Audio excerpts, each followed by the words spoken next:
If anyone is here for public comment and you didn't sign up, you're welcome to do so with Deputy Clerk Cody over here.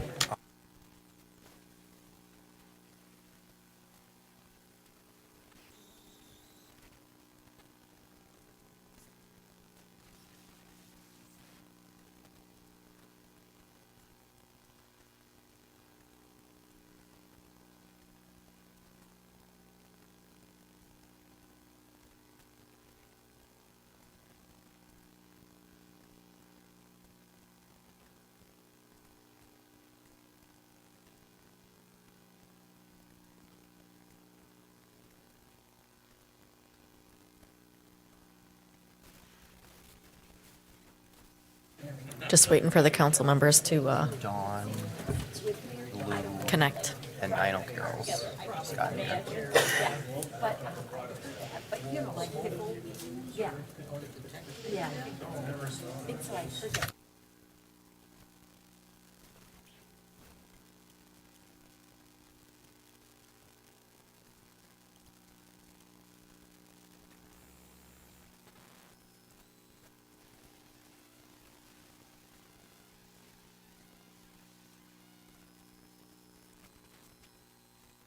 All right, we're just waiting for Alder Denny, Alder Herbston, Alder Rasmussen to connect.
All right, everyone is connected. Thank you. Welcome, everyone. It is Tuesday, October 24th, 2023 at 6:38 p.m., and you are at a Common Council of the City of Wausau meeting. Welcome, everyone. The first item on our agenda is the Pledge of Allegiance. Please join me. I pledge allegiance to the flag of the United States of America and to the republic for which it stands, one nation, under God, indivisible, with liberty and justice for all. All right, thank you. Next up, the clerk will call the roll.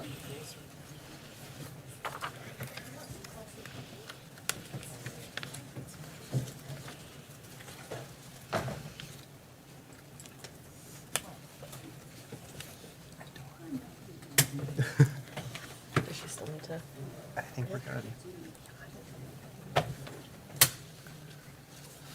There are 10 members present. All right, thank you. Next up, proclamations. I'm not going to read them, but it looks like we're getting ahead. So for all of November, or some of it anyway, Small Business Saturday, Diwali, Veterans Day, Extra Mile Day, and Movember. We look forward to celebrating. Next up is an item that was placed on our agenda by one of the deputy clerks and our firefighters, and I'm not going to argue with them about it, but if you'd like to come forward to talk about Fire Ops 101.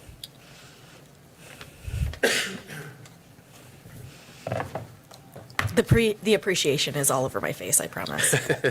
Sounds good. Thank you, Council, for hearing me. I am Adam Braun. I am a firefighter paramedic with the City of Wausau Fire Department for the past 7 years. Currently stand as the president of Local 415. And the gentleman to my left is Max Nowitzki, firefighter paramedic for 8 years, and he is the vice president of Local 415. So I want to say I emailed, memory's a little rough, but I want to say I emailed everybody maybe back in April about attending Fire Ops 101. It's a unique opportunity to come down to Madison and to be a part of the PFFW. They have a lot of great members, firefighters, captains, other ranking officers that teach and instruct a lot of different kind of didactics, including fire rescue, extrication, search and rescue. There's a cardiac arrest, EMS scenario, as well as a fire behavior type scenario. And fortunately, we had Mayor Rosenberg and Alderman Denny came down and participated greatly. I know I've seen the mayor come out of a couple of those scenarios, and it's stressful, it's intense, and it gives you a great outlook at what we do. Sometimes doing 2 or 3 of those different didactics on a daily basis, or on a basis where there's a structure fire. It lends a lot to us. I mean, it shows your guys' support, obviously, to the fire service, and it instills in us a lot of the respect that you have and admiration for what we do. So, on behalf of the PFFW, the members that aren't here to present to you, Max and I would like to present Mayor Rosenberg and Alderman Denny with a plaque from the PFFW.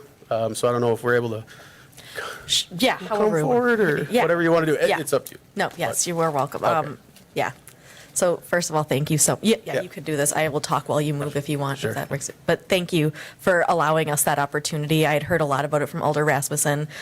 So it was a big deal. I don't think my next career will be a firefighter, but I will be a champ at CPR, I promise, if I'm ever given the opportunity. Do you want me to come around?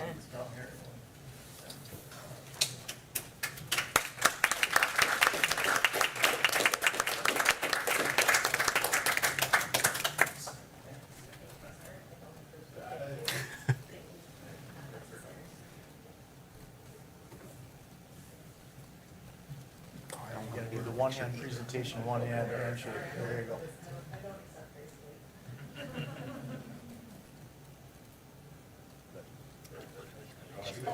I saw the camera aimed right at me.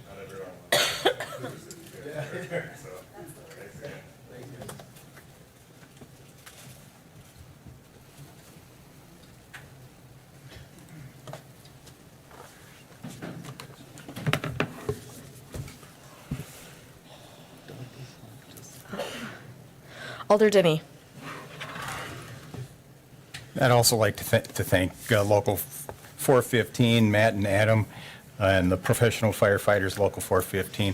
I guess I wanted to mention that prior to going to this, I had broken my collarbone and I'd been out of the gym for about a year. So I did come face to face with my mortality during this meeting, this training. And the search and rescue that I did go into with the mayor, the mayor came out with the lost baby, so that was a success. It was fun.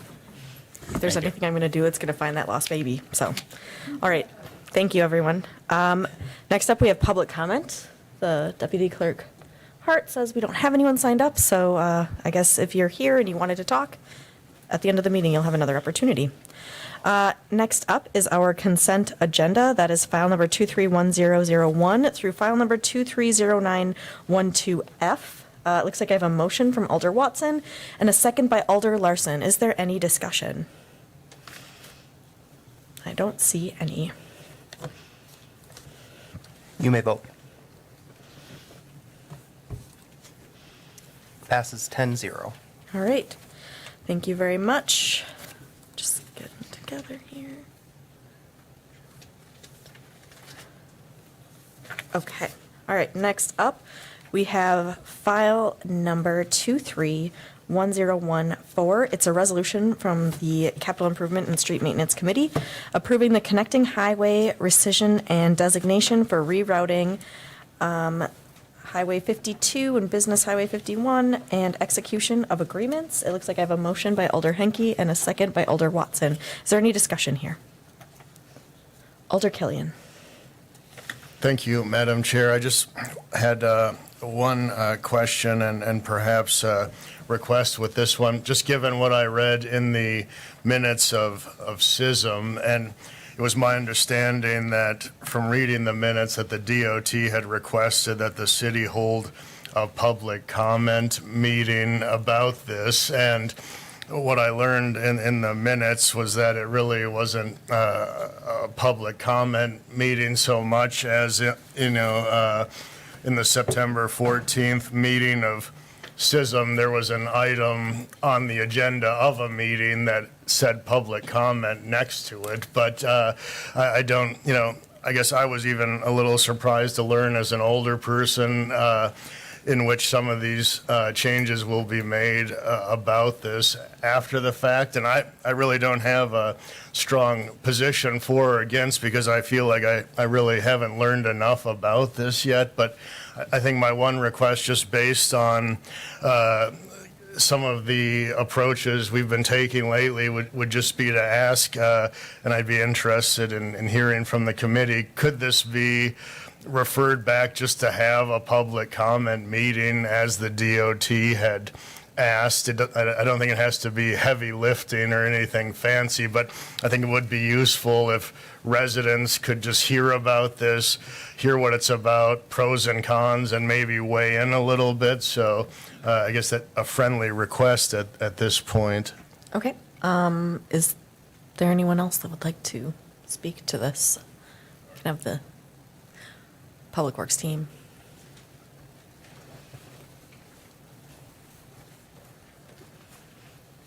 Hi. Alan? Hey, so I guess I can speak to that. The DOT did request for public comment, and it was published as a Tier 3 notice. It was published in the paper on August 23rd, August 30th, and September 6th. There was 3 notices published, and obviously it was also it was noticed in the SISM packet, so it was also online, and so we did advertise it as a public comment in 3 publishings. Okay. Thank you. So I just wanted to comment that it was published as a public comment period. And I just wanted to say also that there were no comments received during the SISM session. Okay. And Madam Chair, may I? Was Oh, do you have a question? going to respond to that. Okay. Thank you. So yes, and I realize that it was published in the newspaper, and I'm not asserting that this was done in a kind of a concerted fashion to slip it under the radar, but it essentially does fly under the radar when that's kind of the extent to which our public involvement processes are done. And we've talked about this in other districts. It was just talked about in Sustainability, Energy, and Environment Committee that we should at least be doing kind of the basics to have a valid public comment meeting. So I guess I would just underscore my concerns on this. It does not feel like that was kind of a legitimate, meaningful public comment meeting, and I'd make a referral back to SISM just to ask that they develop some type of meeting where residents can learn about this and give their input, because it could have some substantial impacts. Thank you. Thank you. Alder Rasmussen? Thank you. My understanding is that it has almost no substantial impact other than signage. We've done certain things like this before. This actually, the true impact of changing the routing of a connecting highway really stems from DOT road aids. But the function of the street, the way people travel, the speed at which they travel is really no different. I think the average person, if you ask them the difference between an urban collector street, a connecting highway, and a neighborhood street, can't tell you. And so very often in SISM, when we hold public comment periods or public hearings, unless there are specific singular property impacts, like vacating alleys and maybe putting in sidewalks, if it's just about, redesignating a street and people still travel it the same way, people don't come and they largely don't care. So, I don't know what we would gain. I guess to say we've had a meeting, if we want to have it, we could. But I would say, please don't be surprised if no one attends, because, the way they use the street is really no different. So, that's just what our experience has been in SISM for a long time. Thank you. Alder Denis? To Alder Killian's point, we have set a precedent where if an alder has some questions, we tend to push things off. I don't like doing it at the last minute when it's on the council agenda. Would there be any value in having said meeting in conjunction with us passing this, so that we would be able to inform residents. I don't I don't know. know if that's a question for Mr. Killian, or I think. Are you comfortable answering said question? Yes, Madam Chair. Okay. So at a later date, having the meeting, having some public comment meeting prior to our vote on this, was that what Alder Denny was suggesting? I would rely on Alder Denny to answer, if that's his preference. Well, I guess my suggestion was if it's important to have a meeting, and if we have a process, a lot of things get noticed, and we don't have separate meetings. If we're going to look at a neighborhood type meeting, I guess that's what I'm asking. Is it going to be a neighborhood type meeting? Is it going to be a meeting here? I would like to see an opportunity to do that, but if we need to have an urgency to get this done for some funding purposes, can we do it and then have the meeting at your I see Alan direction? is up here, maybe he. Yeah, this has been around. We have had it on 4 SISM meetings. It has been publicly noticed. So I think we need to move ahead. I did talk with the DOT today at the last minute when I heard there might be some rumblings about this. So the DOT is putting this out for bids for the signing. So as part of this, the DOT has agreed to do all the signing. So I've been told their estimates is about $130,000 to redo all the signs on the highway, to redo all the signs through the city. So they're putting that on a master contract that they're bidding out, that they're going to start, the PS&E date is November 1. So if we delay, then, we've been working on this for a long time. And if we delay now, we're at risk of possibly losing that $130,000 that the DOT would commit to those signs. And I also would like to say the DOT has also put out about $120,000 for the traffic study that they did, and really to show that there really was no significant impacts to the traffic, or there would be no traffic diversion. So, the DOT's in roughly $250,000 into this conversion. And I just wanted to let you know that risk if we do delay this decision and we do want a meeting, and then it's got to go back to this committee, and we risk that $130,000 commitment that the DOT's committed to us to redo the signing. I just want to recognize that this is the third time you've requested to speak. So unless there's opposition, and I'm not seeing any, Alder Killian. Thank you, Madam Chair. Yeah, so, one, on the connecting highway matter, there can be implications of this. There was a 2022 Wisconsin Watch article about this particular topic, and while there may be more interfacing with the DOT on a connecting highway than others, the problem has been, from what I have learned, is that, the DOT tends to prioritize with a connecting highway what they would prioritize with a regular highway, and that is traffic flow. Sometimes kind of at the detriment of pedestrian and bicycle accommodations in the future, and also with increased risk due to the nature of connecting highways. And in the 2022 Wisconsin Watch article, incidentally, at the last subheadline was call for more resident input, that impacted neighborhoods by connecting highways should have actual meaningful input, because it can have implications. So my understanding is it can have significance. And then to Mr. Wesolowski's comments about the money, if it was that important with several $100,000 at stake, we should have had a real public comment meeting. And District 3 and other districts have been saying this time and time again for many years. One of these new connecting highways is along Thomas Street. It was just 11 years ago the city got a letter from the DOT stating that, regulations had not been followed there. Just a few weeks ago, a few blocks south of this area, we had some issues with following HUD protocols. I just think when state and federal monies are involved, we should be doing public participation appropriately. So, if that's the way the city and my colleagues feel, that's fine tonight, and I'll just take it up with the DOT. And as the older person of one of the impacted areas, I'll be submitting, at the very least, my formal concerns to that department. Thank you. Thank you. The state, we did follow what the state wanted us to do. The state is the one who directed us to publish it in the paper the 3 times and to have that meeting. So I just want to make you aware that we did follow the direct, what the state wanted us to do on this one. Thanks. Alder Rasmussen. Thank you. I think it's important to recognize that the DOT, while they do prioritize traffic flow and safety, they have also been very willing to work with us on our in-town street projects that we share with them to accommodate bike and ped needs. We've striped more lines for bike and ped up Bridge Street. We've worked on Stewart Avenue with them. We've worked on a number of streets to find the safest way to accommodate bike and ped. I mean, that's of interest to them as much as it is to us now. I think their mindset has shifted some with the popularity of alternative transportation.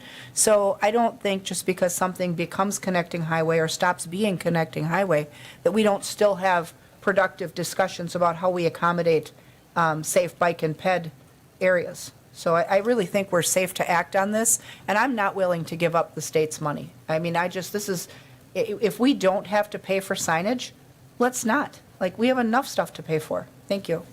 Thanks. Alder Dinney. Thank you, Mayor. So we wouldn't have to go back to SISM necessarily. It would just come back to this body in 2 weeks if there was a postponement. It's the will of this body. You would decide.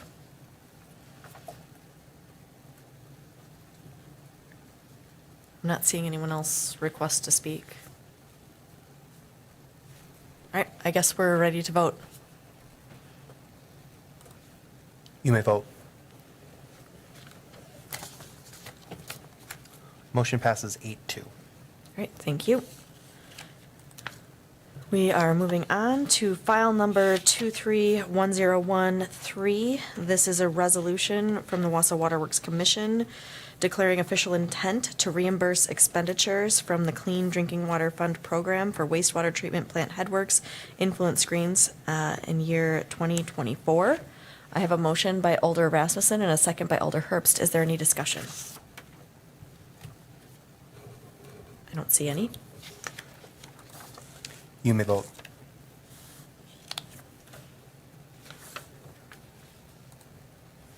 Motion passes 10-0. All right, thank you. Next up is a request to suspend the rules, 6B filing and 12A referral of resolutions. This does require a 2/3 vote majority. I have a motion by Alder Watson and a second by Alder Henke. We can vote. You may vote. Passes 10-0. All right, thank you. We are now on to file number 231012. This is a resolution approving the contract with Flock Group, Inc. for automated license plate recognition cameras. It looks like I have a motion by Alder Rasmussen and a second is forthcoming, maybe, from Alder Henke. Is there any discussion? Okay, I don't see any discussion. You may vote. Motion passes 9-1. All right, thank you. Next up is file number 230912G. This is a resolution from the Finance Committee. Discussion and possible action on approving the accepted offer for the following parcel in the Stewart Avenue, South 72nd Avenue to South 48th Avenue Street Project, parcel 49. That's 4805 Stewart Avenue and 4905 Stewart Avenue. New highway right-of-way fee, temporary limited easement. I have a motion by Alder Lukens and a second by Alder Watson. Is there any discussion? All right, I'm not seeing any. You may vote. Motion passes 10-0. All right, thank you. Next up is file number 221109. This is a resolution from the Finance Committee approving the 2023 budget modification for City Hall security improvements. I have a motion by Alder Watson and a second by Alder Rasmussen. Is there any discussion? Alder Larson. Thank you, Madam Chair. I guess I'm just curious of why the cost increase is on this. I would invite Director Lindman up. Yeah. So we did get bids. We had 3 bids. They did come in quite a bit higher. The main reason is Samuel's group, who did the bid specifications and stuff for us, and wrote the bid package. When they got the estimates from the vendors, the primary cost difference was the vendor supplied a cost for safety glass and not ballistic glass. And their estimate was that was about a $42,000 difference, so that's the majority of what that difference is. Yep. Okay. Okay. Anyone else? Thank you.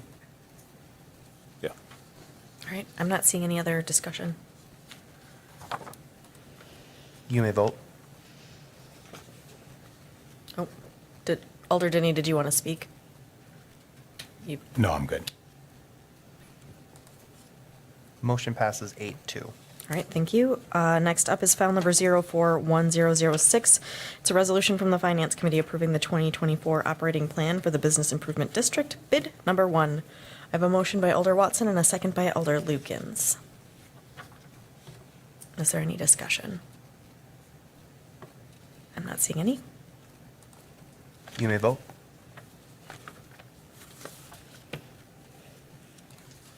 Passes 10-0. All right, thank you. We are now on to file number 031112. This is a joint resolution from Human Resources and Finance Committee approving a 3% pay increase for elected officials, including alderpersons and the mayor of the city of Wausau. This failed unanimously at both committees, but I think we vote on it to make it official.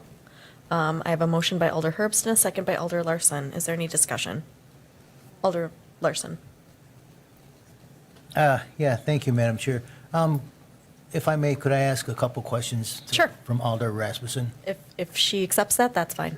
All right. Alder Rasmussen, you're, as far as I know, you're the longest tenured person on the I longest am. serving board. When was the last time the city council was granted a I raise? have, well, I've been on since 2008, and we've not ever had one, so it's prior to 2008. I don't know when they set the salary at the 5,300 that we make now, but we've been that way for 16 years. So, but it seemed in the HR committee that we're still on par with some of our peer communities, because I over thank that you same for answering the time, question. they've also been reluctant to do this, so. I guess, you know, as an alderperson, you know, I've said that if you're doing this for the money, you're doing it for all the wrong reasons. But that being said, we sit here and make decisions for the cities, and we give 3% raises to everybody, but yet we exclude ourselves year after year after year. And as you say, it's been 16 years since we've had any increase. And not that 3% isn't going to matter to any one of us either way or another, but it's the principle of the fact. You know, if you want to set a precedence of not giving your alders a raise for 15, 20 years, that's good. But then how are you going to attract candidates for, you know, for mayor, such as mayor or alderpersons? And I just think it's a dangerous precedence to set by ignoring this and just voting it down. Thank you. Thank you. Alder Herbst. Thank you, Mayor. I just wanted to bring up a few things, so bear with me. First of all, in city pages, county has decided that they approved a 3% increase for all their county board member salaries. I then, of course, checked with Merrill. They have 8 alders. They get $3,459.82 annually. Naturally, the alder, who is council president, makes a little bit more. I spoke to Schofield. Schofield gets paid $7,500 a year. They get paid biweekly $625 a month. I then spoke with Rothschild, and Rothschild, they have a board of trustees. They only meet, they have 2 meetings a month, but they get $3,600. There is no raise in Rothschild. They said right now, Rib Mountain also is paying $100 a meeting, which means they get $1,200 a year. But that is going to change because There's going to be 5 members created for the 5 communities that serve, and Rib Mountain will be responsible for themselves, Cronenwetter, Weston, Mosinee, and Rothschild. We as city council members, and again, I agree with Lou, you're certainly not in it for the money, but the fact that this council has not gotten a raise and the members that served for 15 years is outrageous. We get paid $5,355. 3% increase on that is $160.65 a year. That comes down to $13.39 a month. Right now, I added up all the meetings that I've come to so far, as of today. That comes to 68 meetings, and I'm sure that's going to be pretty much what everybody else is at too. So I am just bringing this up because it was brought to my attention that it was high time that the council members certainly get a raise. In addition to the meetings, we'd have to take into consideration, and so do others, all the time that is involved in reading all the materials. And you know as well as I do, when we start reading 200 some pages, 300 some pages, and you may have 3 meetings in one day, that's time consuming. So I just want to ask all of you to certainly consider your vote for your fellow alders tonight to vote for that 3% increase. Thank you for the time, Mayor. I appreciate it. Thank you. Alder Rasmussen. Thank you. As a council, we had taken up this cause before, and I want to say maybe most recently in 2019 before the 2020 council was set, and maybe one time before that. I do remember the discussion, and the result was the same both times. And at times, they would give an increase to the mayor, but they did not take an increase for themselves.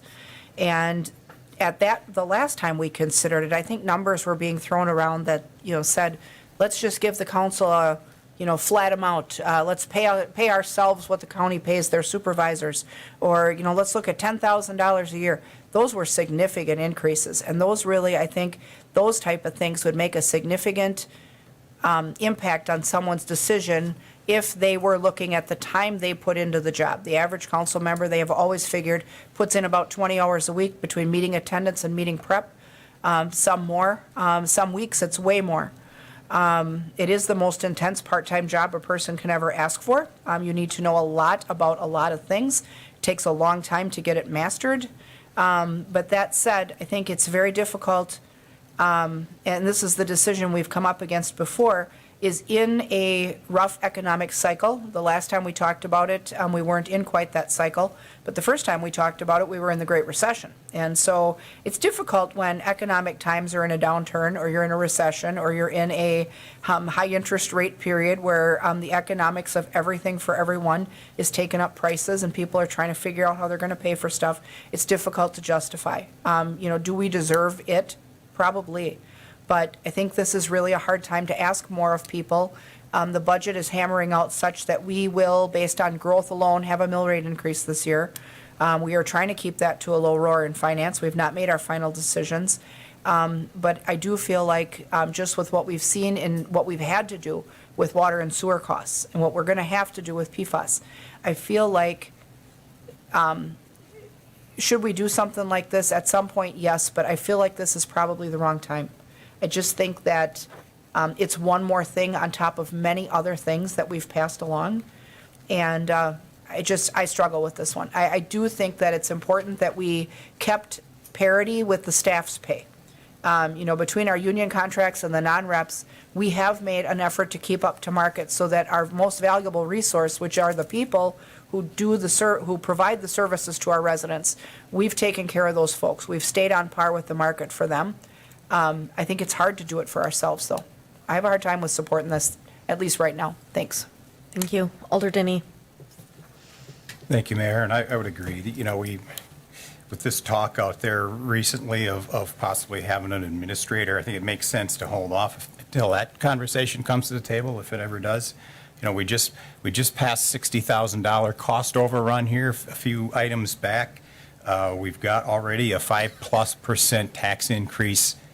I mean, now's the time to start, and we're going to be asking on the supplemental to be moving that line up to cut those costs.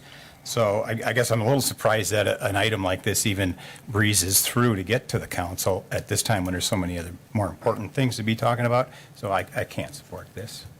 All right, thank you. Just to clarify, it failed unanimously at both committees. Alder Killian. Thank you, Madam Chair, and I guess various leadership roles or positions have come up in the conversation. I just say that in general, I think what we have faced historically and currently has been a cultural issue within City Hall and the public-private sector. So whether it's Mayor, Administrator, or Donald Duck, I don't think that is going to move the needle. I think it's looking at policy.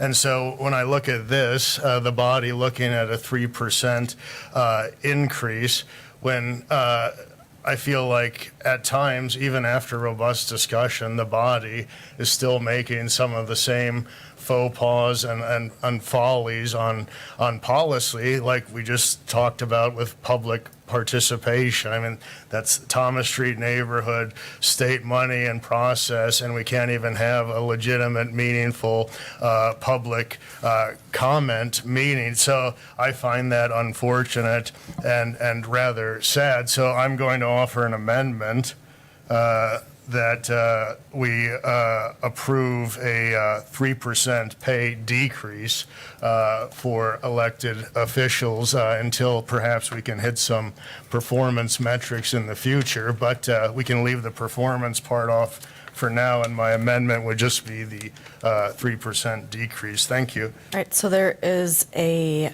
amendment on the table for a 3% decrease in alder pay.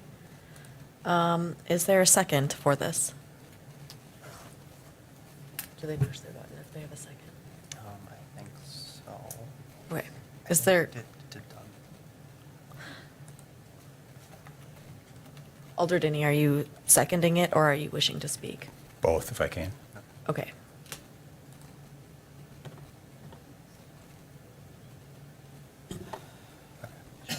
Okay, so we are now debating the 3% decrease in alder pay.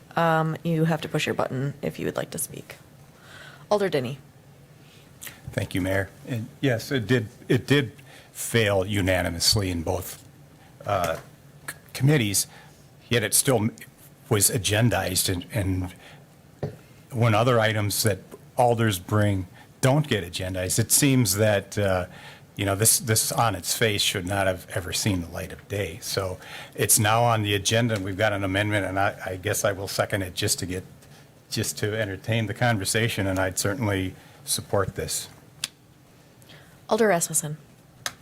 Well, I guess I'm stunned by the amendment, but whatever. I will say that back in 2009 or 10, when David Oberbeck was serving on the council, he added up the time, mileage, and hours that he spent in meetings and traveling back and forth to serve his district as an alder. And he averaged that out and figured out that the average council person doing the job is making $1.27 an hour. So you want to cut that? Awesome. But, I think that, the average person doesn't get into it for the money. They get into it to serve their neighborhood.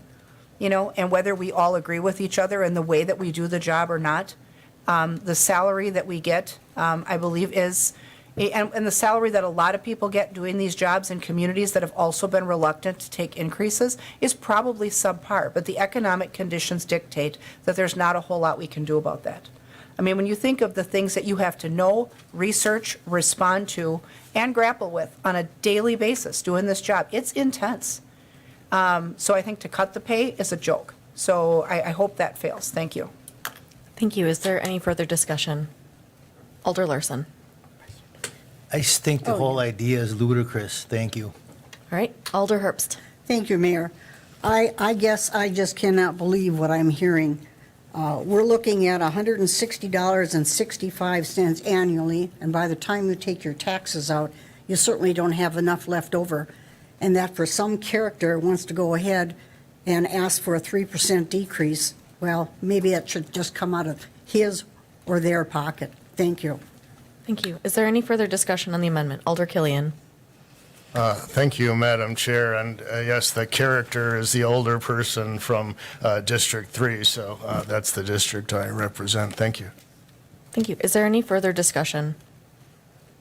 All right, I think we're ready to vote on the amendment. Now, a yes vote is approving a 3% decrease. A no vote is voting that down. You may vote.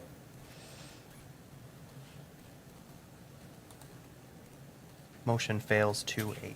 All right, so now we are on to the resolution as presented. Did I just kick everyone out? Okay. Is there any further discussion? Alder Dinney. Thank you, Mayor. And I guess that just demonstrated some of the folly that we do present around here. Call So order. I believe Alder Dinney's already had 2 times to speak I'm on done. this. Thanks. Okay. Is there any further discussion? Okay.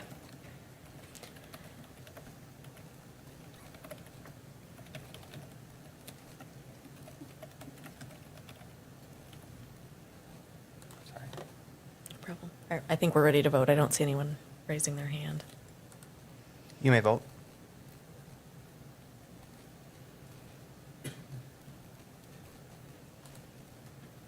Motion fails 2-8. All right. So, last up, public comment and suggestions. Is there anyone from the public that would like to make a comment? Otherwise, I have a suggestion. We have a public hearing on the budget at our next council meeting on the 7th, so please join us. I would entertain a motion to adjourn. I have a motion by Alder Killian and a second by Alder Watson. Any discussion you don't get to. All in favor can signify by saying aye. Aye. Any opposed? All right, thank you.